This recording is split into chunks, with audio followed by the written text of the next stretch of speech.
what's up yung mga kamaster? Andito na tayo sa Zamboanga, palabas na kami. So, pinagagawan na kami ng mga pasahe ng ng mga trike, Piaggio. So, mga taxi dito. So, magkanya leg.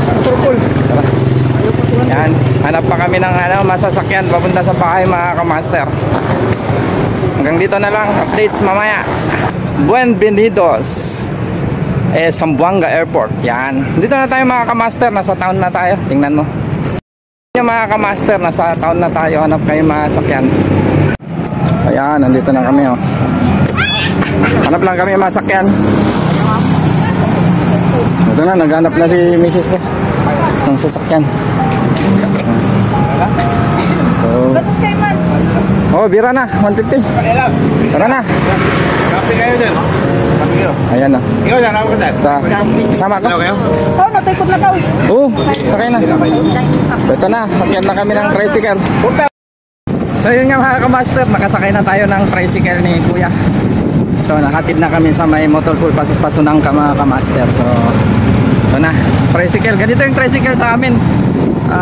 Maganda. Hindi tulad sa sa tricycle ng Manila, iba din.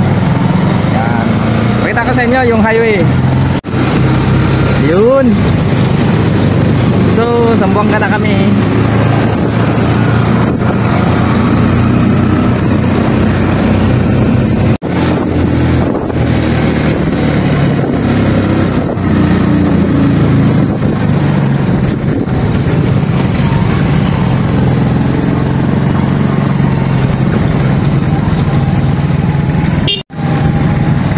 Mga kamaster, malapit na kami sa bahay mga kamaster. Ginabi na, dumilim-dilim na dito mga kamaster. Sa may Pasunangka, Zamboanga City mga kamaster. So, dito na kami. So, welcome, sweet home. Mga kamaster, andito na kami. Dumating na kami sa bahay.